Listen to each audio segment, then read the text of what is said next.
Okay, so for the last week and a bit, we've been talking about work energy theorem. Okay, we've been talking about how work causes a change in mechanical energy.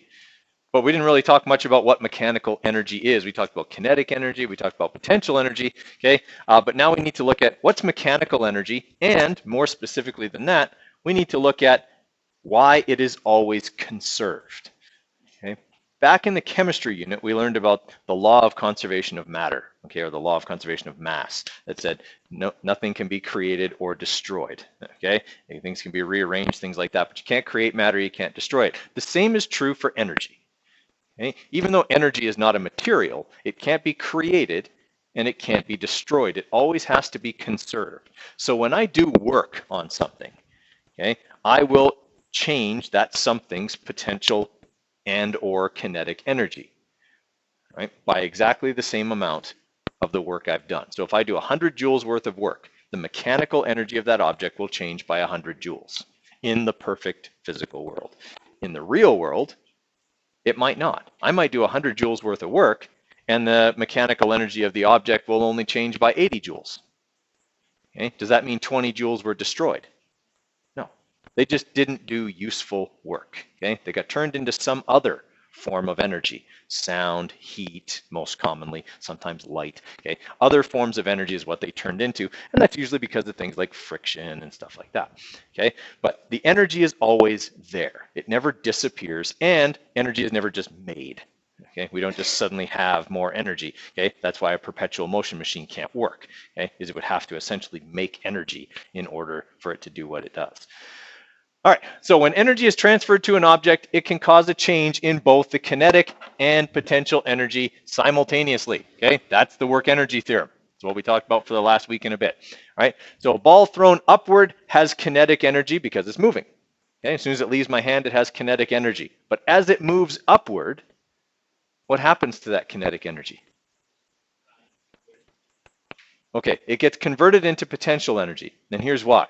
What's happening to its speed after it leaves my hand? It slows down, right? Gravity pulls on it, all right? Now, this thing can't lose energy.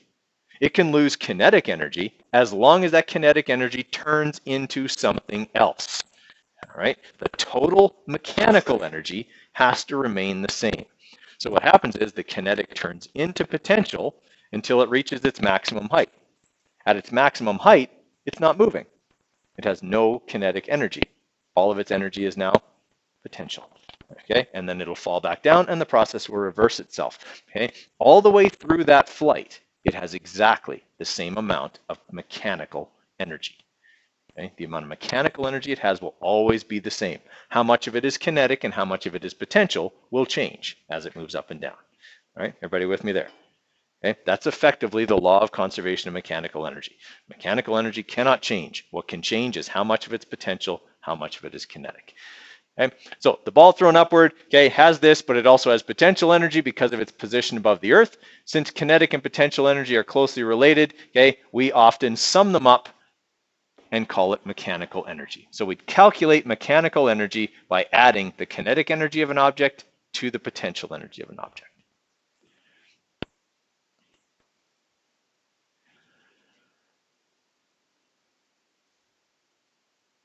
Okay, so if we go to this example here with the person with the bow and arrow, okay, because we've talked about the bow and arrow from a work energy standpoint several times.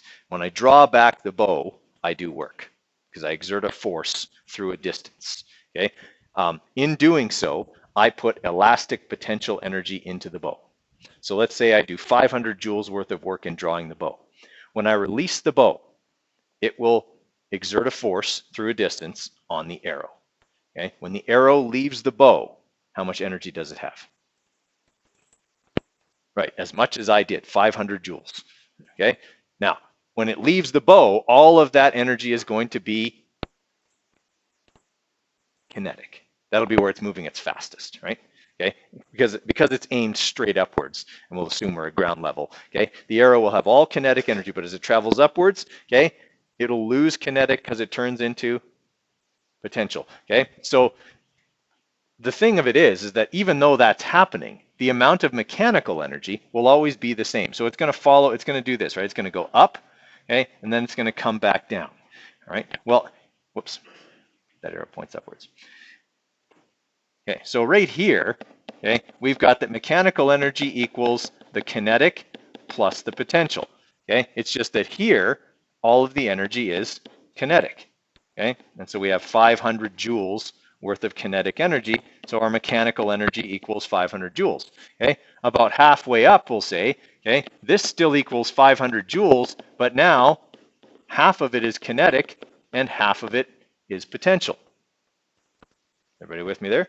Okay, when we get up to the top, I still have 500 joules worth of mechanical, but now all of it is potential. Okay, but it's always going to add up to that total number. Okay, that's the law of conservation of energy. The mechanical energy always remains the same. Okay, it's just the other kinds of energy that can change. Okay, so let's have a look at this example here. So I've got a 300 gram or 0.30 kilogram baseball thrown in a straight line through the air. Okay, it's 0.250 meters above the surface of the earth and has a speed of 20 meters per second. Okay, so does it have potential energy? Yes, because it's 2.5 meters above the earth. Does it have kinetic energy? Yes, it's moving at 20 meters per second.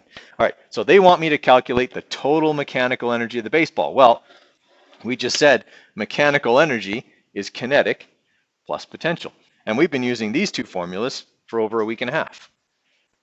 Okay, we have all the information we need to plug numbers in there and calculate how much kinetic energy there is, how much potential energy there is, and then add them together to get the total mechanical.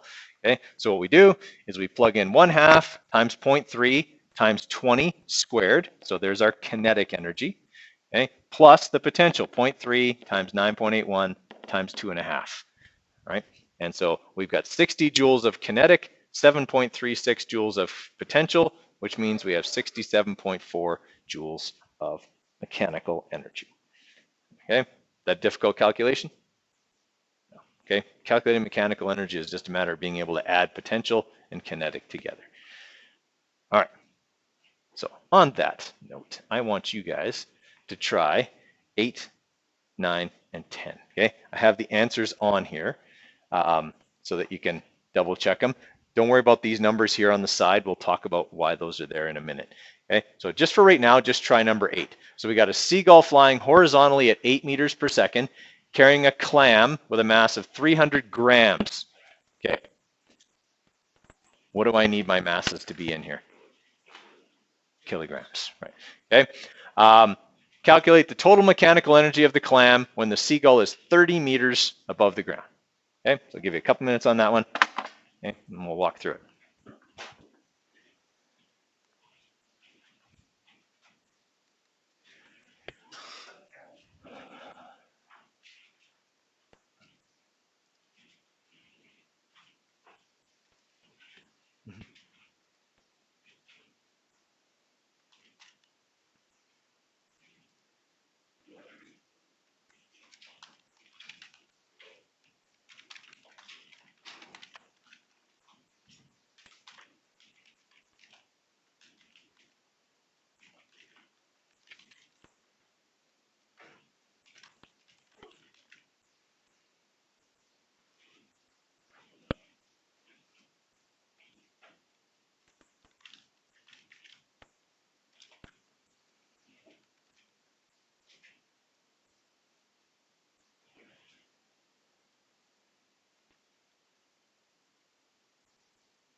Okay, how are we doing on that one? We ready to go over it?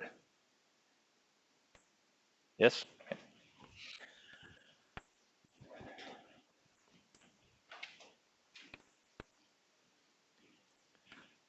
Oh, I forgot to pause the recording.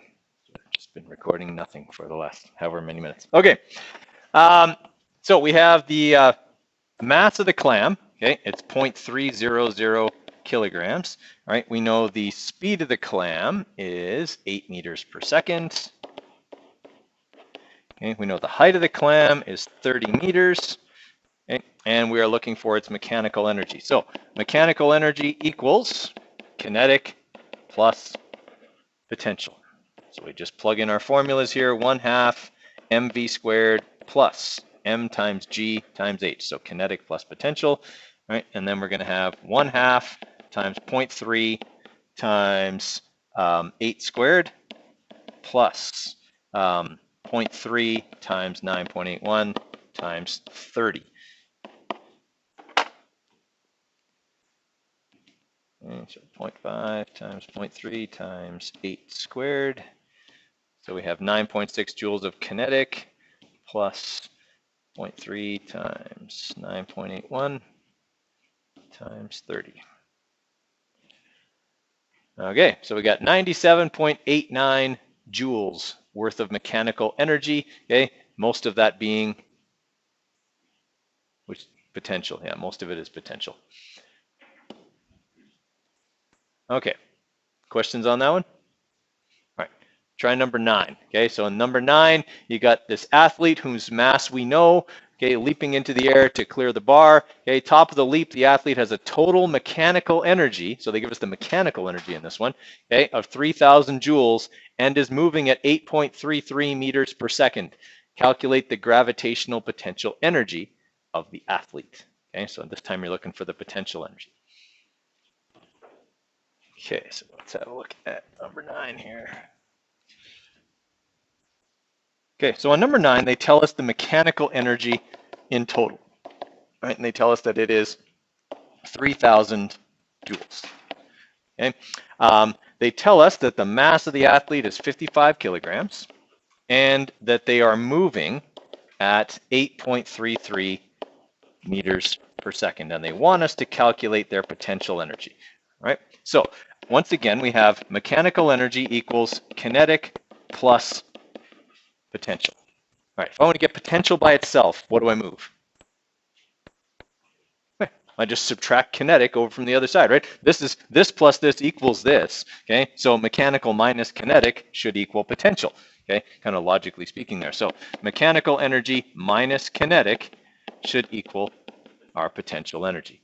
Now, I know this number already. It's 3,000 joules minus 1/2 times the mass, which was 55 kilograms, times the speed, 8.33 squared. That should give me my potential energy. All right, so I'll have 3,000 minus 0.5 times 55 times 8.33 squared. All right, so they have 1,091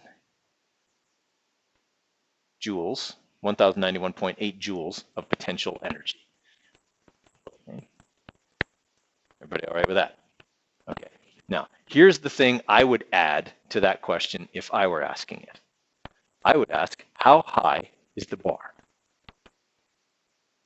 Okay. Now, how much more calculating is that? Not much. One more calculation. Okay. Because I know now that EP is this number, 1,091 joules. Okay. But the other thing I know is that EP equals M times G times H. So if I want to find the height of the bar, how do I get height by itself? Okay, so all I would have here would be that 1,091.8 joules divided by 55 times 9.81. Okay, I mean, we were doing stuff like that last week. So if I divide that by 55 times 9.81, find that the bar is just over 2 meters high, which is a pretty impressive high jump. Okay. That's about 6.5 feet. Yes, it is considerably more. I have only seen, I coached track and field for 20 years. I have seen someone clear 2 meters in high school less than 5 times. It's impressive when it happens. Okay. All right, questions on how that one worked? Okay. Try number 10. Similar, okay, very similar to what we did, except this one is asking for the kinetic energy instead of the potential. Okay, so let's look at this one. So I got a construction worker who drops a 2-kilogram hammer from a roof. Okay, so we have the mass, 2 kilograms. Incidentally, this is why if you've ever walked in downtown Calgary when they're doing construction, they have those tunnels that they build. Okay, this like they have the scaffolding and the boards over top. It's to protect you from debris that could fall from the construction zone, because obviously it could carry a great deal of kinetic energy and thus ability to do work on your skull, and that would be bad. Okay, so that's why they have that there. So they drop it, and the hammer is 50 meters. Okay, above the ground. It has a total mechanical energy of 1,880 joules. Okay, you guys follow how I do that, right? With the scientific notation. Everyone's familiar with how scientific notation works? Okay. Calculate the kinetic energy of the hammer. So we're back to this idea here. Mechanical energy equals EK plus EP. I want to solve for EK this time, so I'm going to bring EP over to the other side. So I'll have my mechanical energy minus my potential equals my kinetic.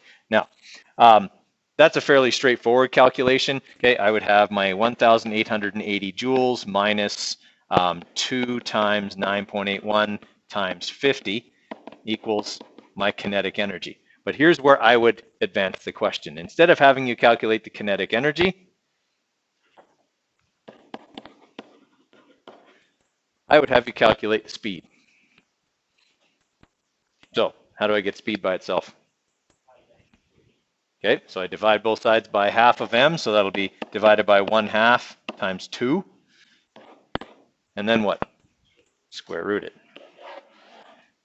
Okay, so if I was doing this all in one step, that's what it would look like. Okay, I'd have 1,880 minus 2 times 9.81 times 50. Okay, and then I divide that by 1, because that's half of 2, so I don't have to do anything. Okay, and then I'm going to square root that number. Right, so it's moving at 30 meters per second. Right, everybody okay with that? All right, so that's kind of where we're headed, sort of. We're going to be doing a little bit more than that even, but okay, the algebra that we're going to be doing will look similar to what I just did there. Okay, we'll be pulling pieces of the energy equations over. Okay, so looking at this example here, so I've got a bow and arrow problem, which we said is kind of a classic work energy theorem, but it's also a classic conservation of energy question as well. So an average force of 100 newtons is required to pull back a bowstring 1/2 meter. The bow is aimed vertically, so it's like the picture we saw on the first slide there. Okay, what's the work done on the bow? Okay, can I calculate that right now? How do I calculate the work done on the bow? Right, force times distance, right? Because work is force times distance.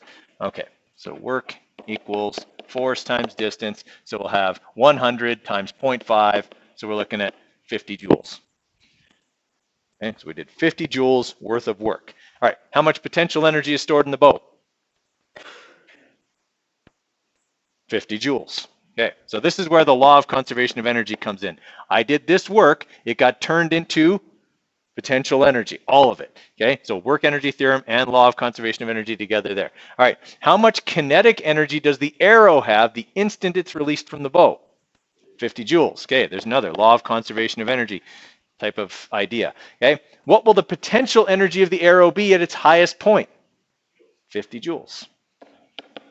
Okay, that's the example we talked about at the beginning of class. All right, so a question like that, at first glance, looks like it's a ton of work because it looks like it's 4 separate questions. It's one calculation.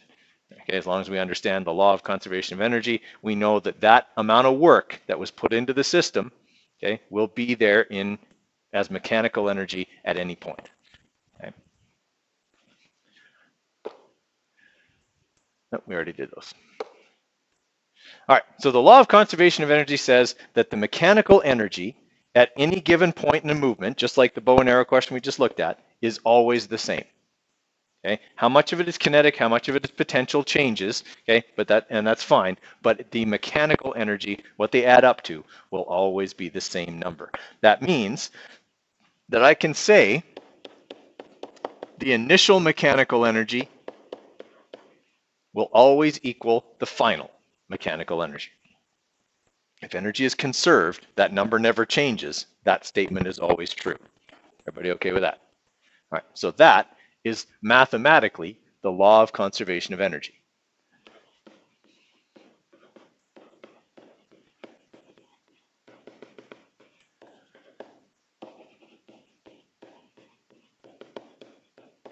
Okay, so I want you to write this, what I've got on the board here in red, I want you to write that down, and I'm going to expand this out here in just a minute. Okay, so the law of conservation of mechanical energy says our initial mechanical equals our final mechanical energy.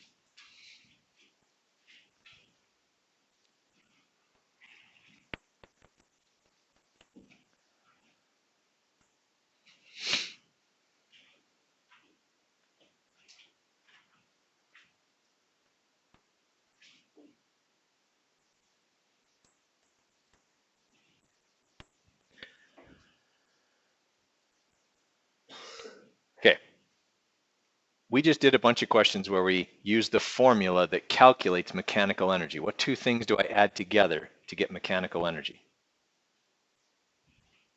Potential and kinetic. Okay, so I'm going to expand this statement out several times here now. Okay, so what I'm going to say here is that means EP initial, so the initial potential plus the initial kinetic equals the final potential plus the final kinetic. Okay, so it's the same thing. Mechanical initial equals mechanical final. Well, that's how I calculate the mechanical energy. I take the initial potential and kinetic and I add them together. That should equal the final potential and kinetic added together. All right, now I'm going to expand that out again by putting in the formulas for each of those. Okay, so the formula for potential energy is m times g times h, but this is the initial, so I put the little I there. Okay, plus 1/2 mass times speed squared. Again, I'm putting an I there to tell me that this is the initial. That's going to equal, same thing on the other side, but final. So final height, okay, final speed. Okay, that's the law of conservation of energy written out algebraically.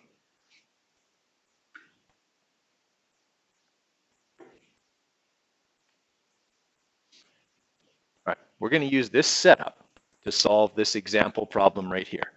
Okay, so we have a 1.5 kilogram rock dropped over the edge of a cliff 30 meters above the surface of a lake. We want to find the speed of the rock just before it strikes the surface of the lake. Okay, so since we're dropping it, okay, and it's falling, the only thing acting on it is gravity. So will its mechanical energy at the beginning equal its mechanical energy at the end? Yes. Okay, this is a law of conservation of energy problem. So this is my setup. Okay, now what I want to look at here is, do I have all of these kinds of energy? Because I might not.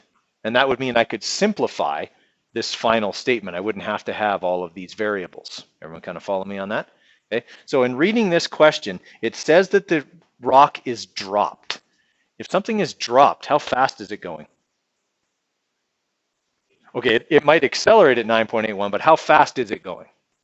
0, right. Dropped means VI is 0. It starts at rest. So if its initial speed is 0, do I have any initial kinetic energy?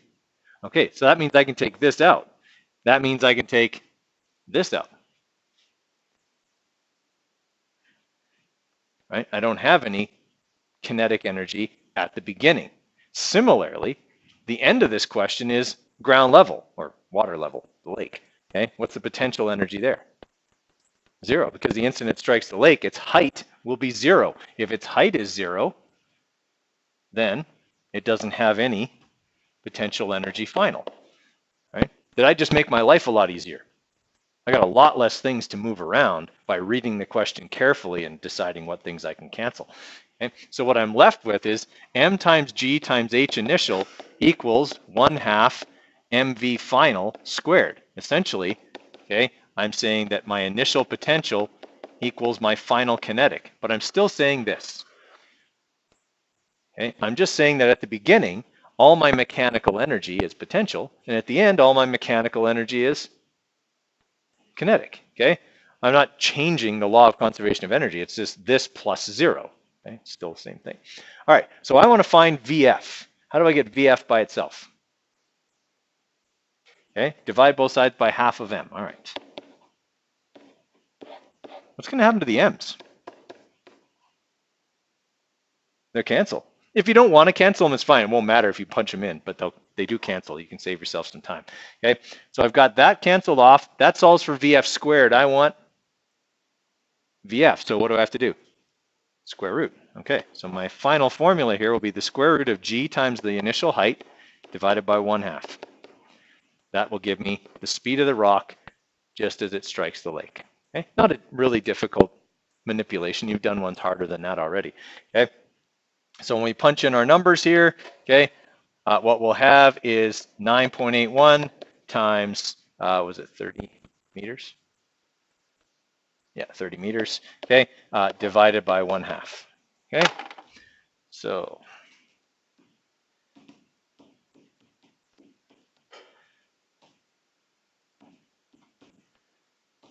and then we take the square root of that. All right, so the rock will be moving at 24.3 meters per second when it hits the lake. All right, everybody okay with that? That's your first law of conservation of energy problem. Now, obviously, they'll get a little bit more complex than that, okay, when we start dealing with objects that have both kinds, like both initial potential and initial kinetic, as well as initial and final, as well as kinetic and potential final. Okay, so there would be numbers for everything. Okay, then there's just more stuff to move around. Okay, but the principle behind it remains the same.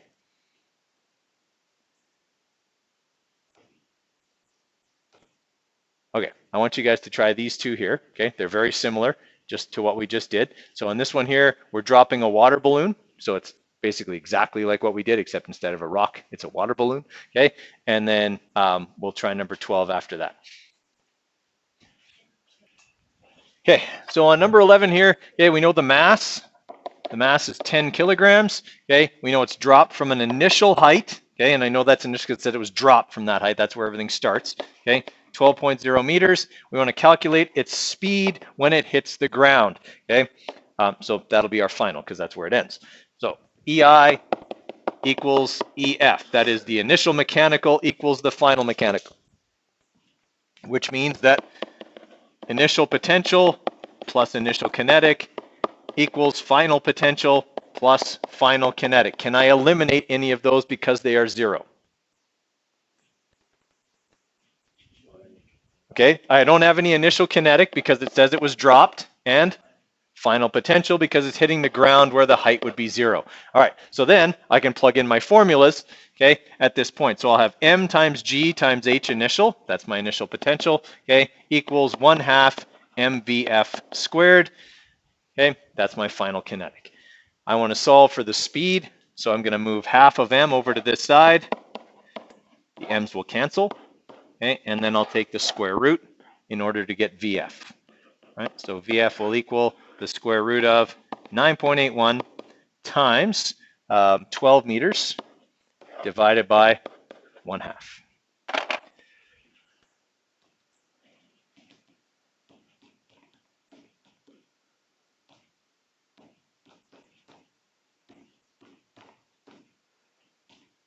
Okay, so we're looking at 15.3 meters per second as our speed when it hits the ground. Okay. Questions on that one? How many people have done number 12? Okay, give you a few more minutes on number 12. Okay, it's very similar. Okay, this one here, we got a 30-kilogram child on a trampoline, jumps vertically into the air at an initial speed of 1.60 meters per second. Calculate how high the child will rise. And we're assuming that this is one of those trampolines that's like buried, like dug into the ground. So the trampoline is ground level. Okay. Okay, so on number 12, we know the mass. Okay, it's a 30-kilogram child. Okay, and they have an initial velocity of 1.6 meters per second. Calculate how high the child's going to go. It's obviously not very high. Okay, but they're also not moving very fast. 1.6 meters per second is like a slow walk. Okay, so we've got those two numbers. We're looking for their final height. So again, our initial mechanical equals our final mechanical, okay? And so that'll be EP initial plus EK initial equals EP final plus EK final, okay? Initially, we have no potential energy because we're at ground level, and we have no kinetic energy at their maximum height because that's where they change direction, so they're stopped, okay? So then we can plug this in. 1/2 mvi squared equals m times g times h final. So I'm looking for my final height. So I divide both sides by m times g. M cancels again. Okay, and I'm left with that for hf. So my final thing here will be 1/2 times 30 times 1.6 squared divided by 9.81. And when I do that, I get 0.13 meters. So about that high. Not very high, but it's only a 60-pound kid too. So, all right. Questions on that one? All right. Okay. So if we're looking at this example here, okay, with the masses hung over the pulley, right? If I have it in this situation and I'm holding it, okay, when I let it go, what's going to happen? The heavier one's going to drop. The lighter one's going to move upwards. Okay, so in this situation then, okay, this 1 kilogram mass doesn't really have any potential energy, does it? Because it can't do what? It can't fall. But the 2 kilogram mass does have potential energy. When it starts to fall, it's going to convert that potential energy into kinetic. All of it? No. Where is some of it going to go? Right. Some of it is going to be used to do work moving the 1 kilogram mass. Is energy still conserved here? Yes. Okay. This is what we call a system. Okay. A system is a set of interconnected parts. These are all interconnected parts. So when we're looking at the energy in a system, we look at the system as a whole. Okay.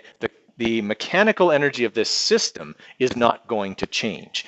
The parts of the system may experience changes in mechanical energy. As an example, when this is done moving and the 1 kilogram mass is here, obviously we wouldn't let it hit the pulley, okay? And the 2 kilogram mass is now down here, okay? The 2 kilogram mass will have less mechanical energy than when it started. And the reason it'll have less mechanical energy than when it started is because it's transferring some of it to the 1 kilogram mass, right? It's moving it over to the 1 kilogram mass because the 1 kilogram mass is going to have a change in kinetic energy. It's going to go faster and it's going to move upwards. So the 1 kilogram mass is going to have a change in both its kinetic and potential energies. Okay, they're both going to increase. Meanwhile, the 2 kilogram mass is going to have a decrease in its mechanical energy by that amount. However much the mechanical energy of the 1 increases, that's how much the mechanical energy of the 2 kilogram mass will decrease. The mechanical energy of the system will remain the same and thus be conserved. All right, we deal more with that kind of situation in Physics 20, but it's important to understand how that works in a system because we've talked about this. This would be what we would consider to be an isolated system. Okay, we talked about open, closed, and isolated at the beginning of the unit. Okay, in order for this to happen, that would have to be an isolated system where no energy is lost to the surroundings. Okay, that means when we let it go, there's no sound, there's no friction of any kind or anything like that. Obviously, that's not the case, but okay, we have to kind of look at it that way. Okay.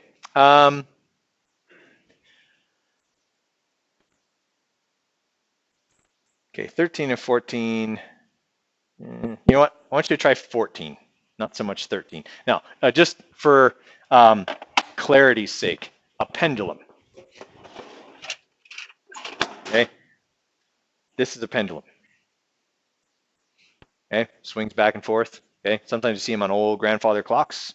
Okay, they just swing back and forth, right? They're a great example of conservation of mechanical energy because they are constantly turning potential energy into kinetic and then back again as they go back and forth. But the amount of energy in this system is always conserved. Okay, so that's what you're looking at for a pendulum. All right, so it has a 500-gram metal ball. We need that to be in kilograms. Okay, it's suspended on a 50-centimeter string. Need that to be in meters. Okay, so the ball is pulled horizontally and up a total vertical distance of 10 centimeters. Okay, need that in meters. Which one of these two numbers is not important? This is one of those reading comprehension questions. Okay, so my pendulum is 50 centimeters long. I pull it up this high and let it go. All right, so which number is not important, 50 or 10? 50. Okay, 10 is my height. That's how high I got. That essentially gives it the mechanical energy that makes it drive. How long it is makes no difference at all for this question. Okay. All right, give you guys a couple of minutes on that one, okay, and then we'll talk about it. Okay, so the really dirty trick, and I played it on you, is that the 10 centimeters isn't important either. Okay, it tells you the mechanical energy at the lowest point. And at the lowest point, all of the mechanical energy is in what form? Kinetic. That's where it goes the fastest, right? So all I need to know is that this 0.491 joules is not just the mechanical energy, it's also the final kinetic because there's no final potential there. Okay, that's where it goes the fastest. So all I have to do is manipulate to find V. So I'll have 0.491 divided by half of m and square rooted, and that will give me the speed at the bottom of the arc. Right? So 0.491, okay, divided by 0.5 times 0.5. Okay. And then square root that. All right, so we're looking at 1.4 meters per second at the bottom of the arc, okay, as our answer there.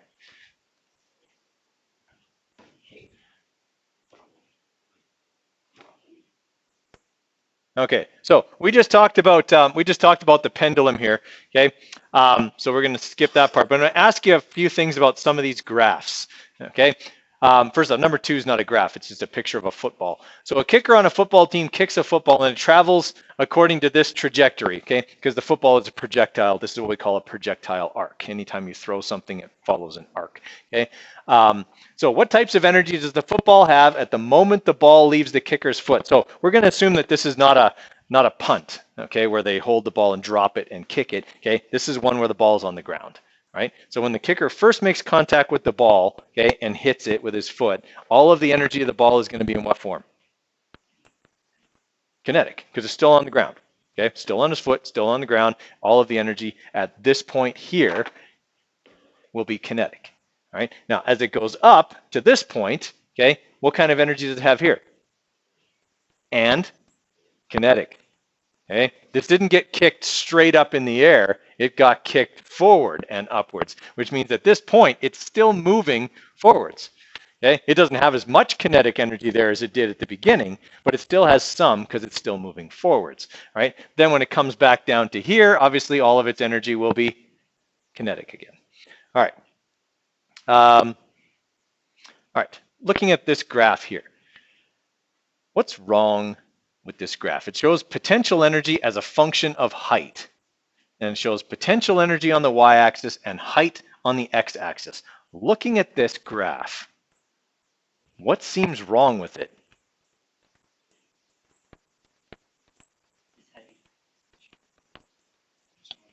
Yeah, I mean, the first part looks okay, right? As height increases, potential energy goes up. That's what it's supposed to do.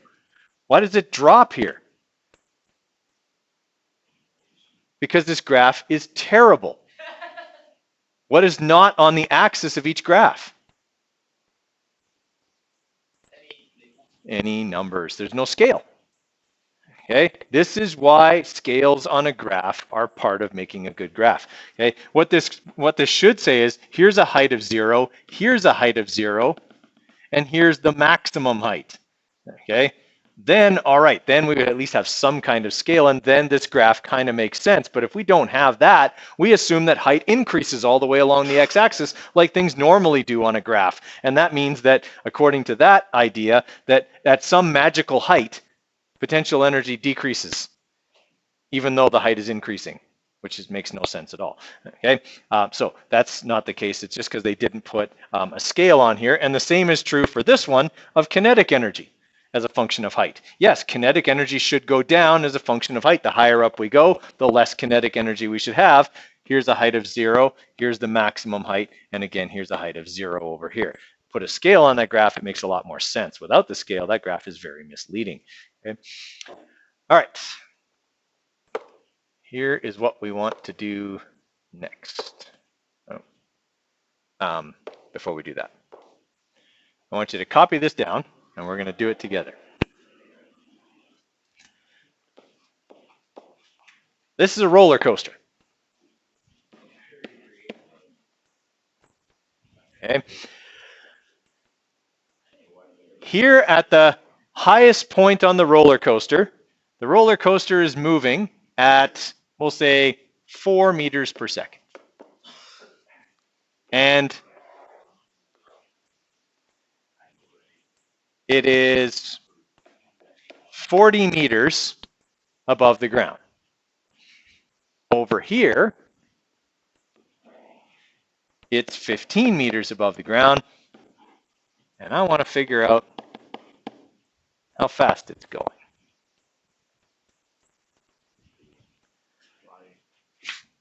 No. Oh, just because of the way I've drawn this? It's anchored to the track. Yeah, but it's anchored. Remember, most roller coasters have wheels on top and wheels under the pipe. Yeah. So does this one. I just didn't draw them. Yeah. Yes, you would have a feeling of apparent weightlessness at that point. Yeah. Yes, you would feel you might black out here. Yeah.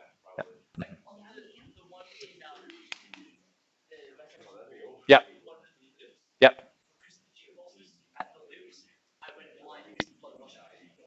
Yeah, people's vision narrows. We go there every year in Physics 20. In fact, we're going next week.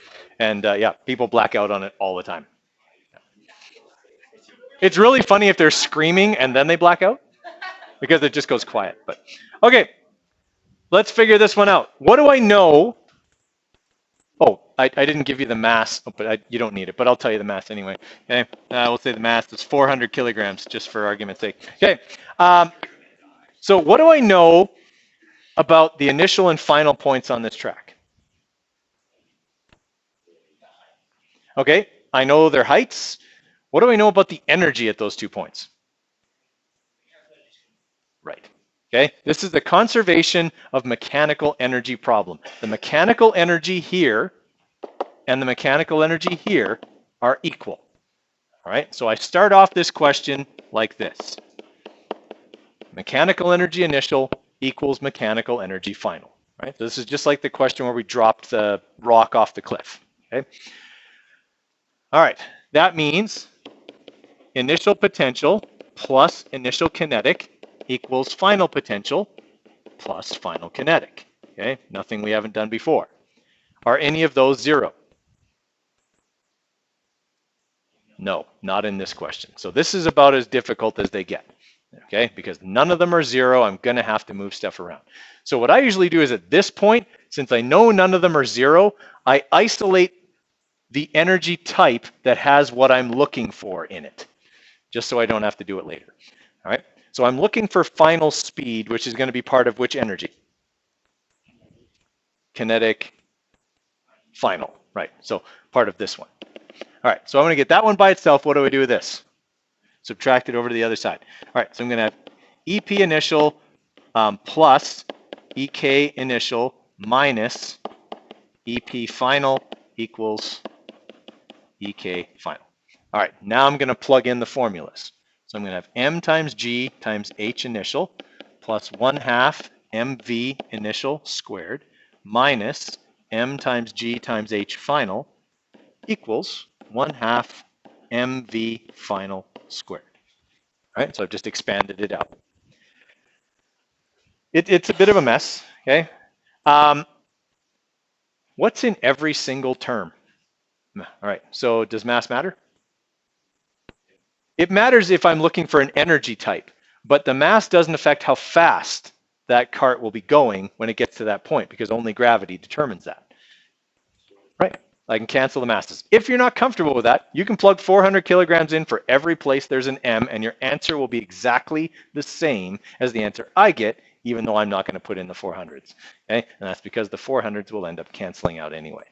All right, so just remember that, because sometimes I give a law of conservation of energy question and I don't give the mass. Usually I do, okay, just because I had a unit exam once where I forgot to put the mass in, and I had people coming up asking me for the mass. And I was very mean. First person who came up, Mr. Coderre, I think you forgot to put the mass in this question. I'm like, oh, okay, it's 500 kilograms. Oh, okay, and they walked back to their desk. And another person came up a few minutes later. Mr. Coderre, what's the mass of the roller coaster? 5 kilograms. Oh, okay. And they went back to their desk. Meanwhile, there's a couple of people chuckling because they know mass doesn't matter. Okay, they know it doesn't make any difference whatsoever. A third person comes up. Mr. Coderre, what's the mass? 10,000 kilograms. Oh. And meanwhile, these people are like, oh crap, he gave like 3 different masses. I'm so screwed. I don't know which one to use. Didn't matter. Okay? Didn't matter. I could have told him 500 million. It wouldn't have made any difference. Okay, mass is going to cancel. Okay. In the end, I ended up telling him, hey, the mass doesn't matter, because I just felt bad. But it was funny at first. Tragic funny, not funny haha. Okay, so mass is going to cancel. I don't need that. I just want to get VF by itself. So what do I do with this 1/2? Divide it over. Okay, that gets me VF squared. I just want VF. So I square root this whole mess. All right, so what I'm going to end up with is this. The square root of G times H initial plus 1/2 V initial squared minus G times H final divided by 1/2. Okay, all the masses have canceled off. Okay, and I'm left with just this. So when I plug in my numbers, okay, that's going to be 9.81 times 40 plus 1/2 times 4 squared. That was my initial speed, minus 9.81 times 15. That was my final height, divided by 1/2.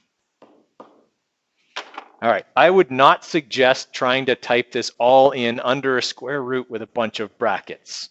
Okay, that's just, you make one mistake and your answer will be wrong. All right, so my suggestion would be to do it one piece at a time. So 9.81 times 40. All right, plus 0.5 times 16, because that's 4 squared.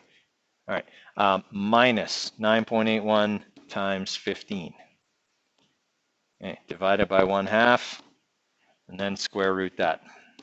Okay, so I would do it one piece at a time. All right, that means that at that point, it'll be moving at 22.5 meters per second. That's as involved as a law of conservation of energy question will get for you. Okay, mathematically, yeah, there's a bit of manipulation to do. Okay, in kilometers per hour, 81.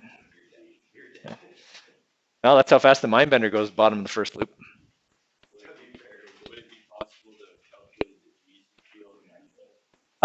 Yes, if we did a vertical circular motion problem on it, yes, we could. Yeah. I would need to know what the radius of that dip is, and I didn't figure what that was. So